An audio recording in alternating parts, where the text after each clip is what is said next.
All right, y'all. It's Thursday now, and we're all trying to go riding. Depending on the weather, we're trying to go riding Saturday.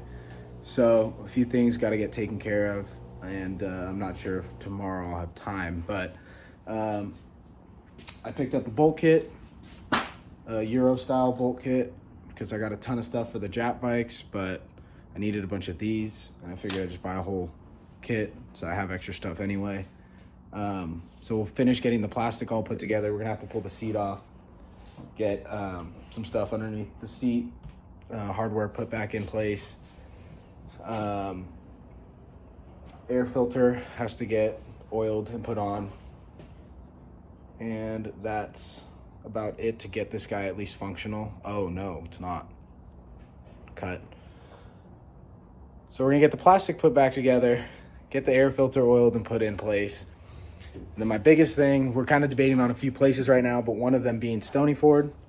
And Stonyford does check spark arresters, and this has a stock pipe on it right now, which is not forestry legal. So what I've done in the past to combat that is some mesh like sink strainers.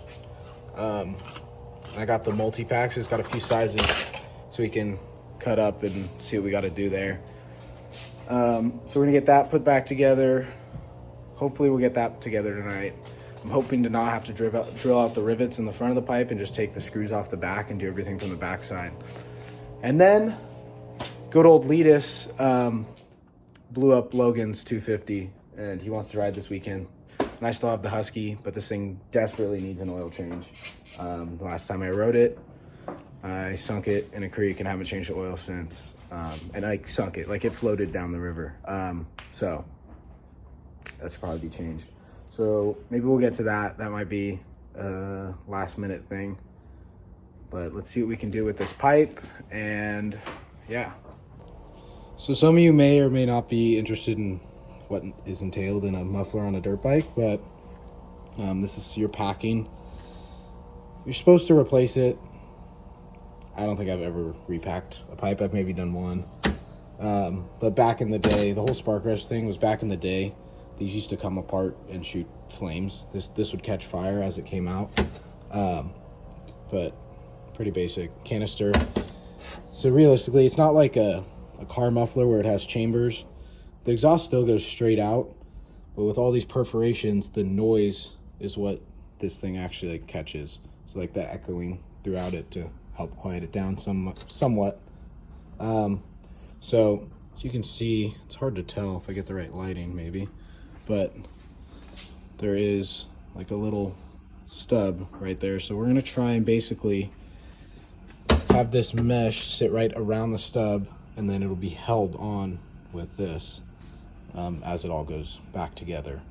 So then basically right inside of here, about that far in, will be the screen. So when they go to probe it, they'll hit the screen, they'll say I'm good and send me on my way. Hopefully they just don't look around for a forestry stamp, but you know, we'll push our luck.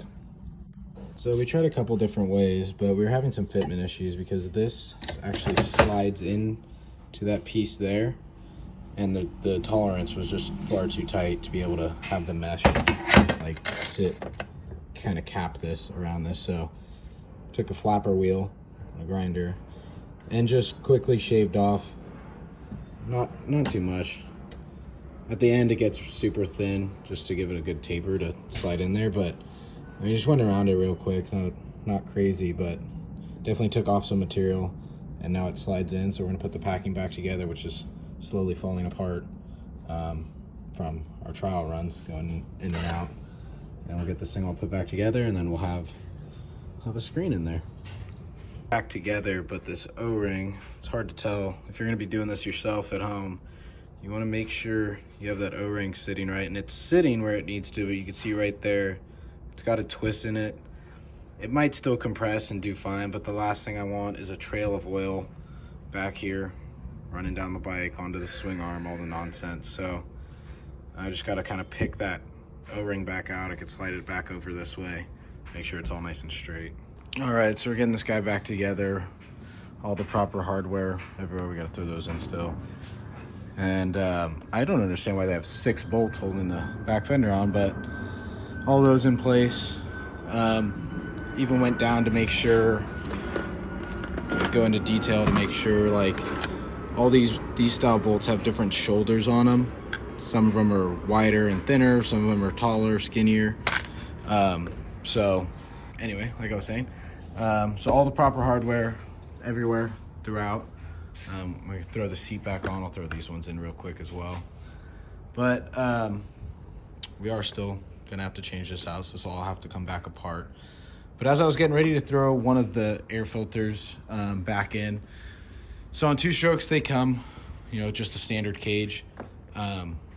But a lot of the 4 strokes, even like older bikes, and this was a 2023 that this came off of, has this backfire screen on it.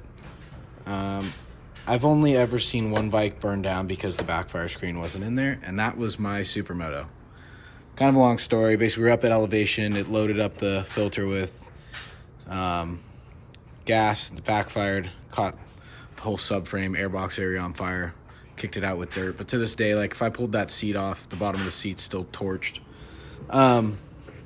But that's restriction of airflow. Does it really matter? I don't know. I always yank them out. I already have this screen. It's a 2-stroke anyway. They come without them, so obviously it's fine to run with. Since I have 2, the twin air filters, those are drying right now. Since I have them, I figured I might as well have both cages set up, like, ready to go, so I could just swap them out pretty easy. So I have cut these out before on the Hondas. I know you can, like, press them out. You, like, break a little tab and the whole thing comes out. I started snipping them because I just had these out when I was doing the exhaust a little bit ago. But God made power tools. So, wow, that blade is chewed up. Are we going to change it? No.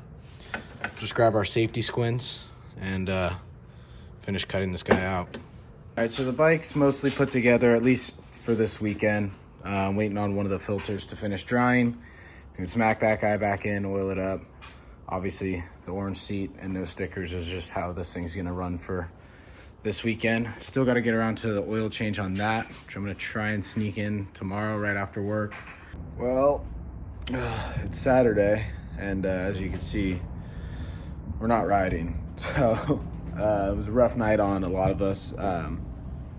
And yeah, just a late start to the day. But I did get the black airbox plastics and the black swing arm guards in, so I'm finished putting those on. They're just sitting on there. Put those on and then pull the whole subframe back apart that I just got back together, of course. Pull it all back apart, throw the black airbox plastics on. I think it'll just look a lot better. I still might go white plastic. I don't know. I've sent follow-up emails about a company making red plastic for this bike. That's really what I'm shooting for, so I'm hoping eventually I can get that. So I'll probably be running black on the airbox anyway with red plastic. Obviously I won't get red airbox plastic. I think that'll look better than white. So we're gonna pull this guy back apart today, throw that stuff on. Still got to get around to changing the oil on the Husky. So we got some stuff to take care of this morning. So let's get after it.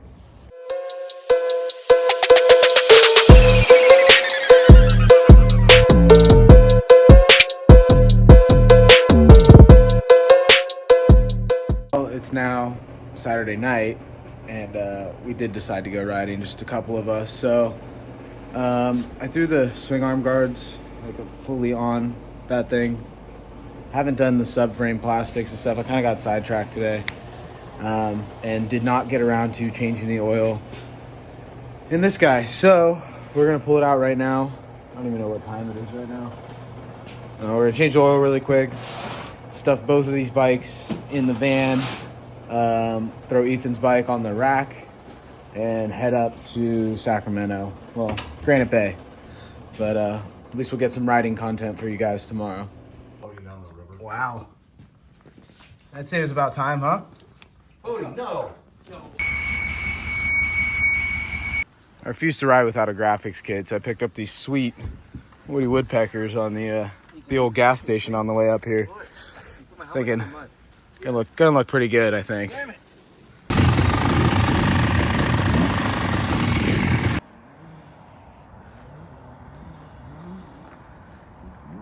Come on, Schmeat, you're so close.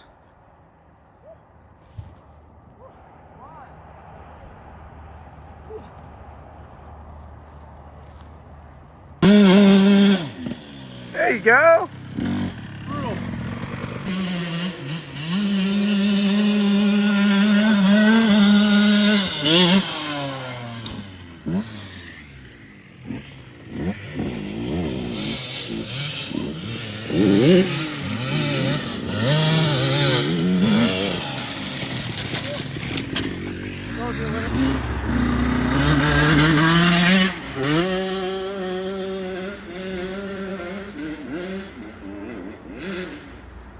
Oh, he hit the wrong little turn.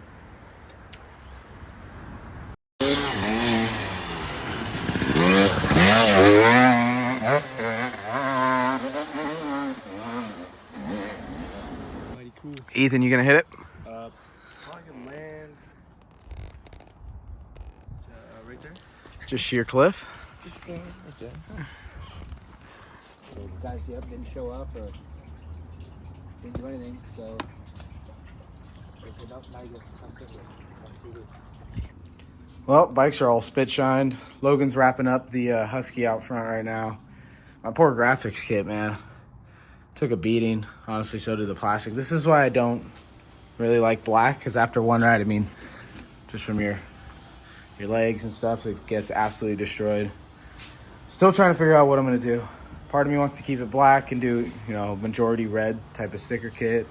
Part of me wants to go white. I mean, this is just from like whacking trees and shit, making our own trails.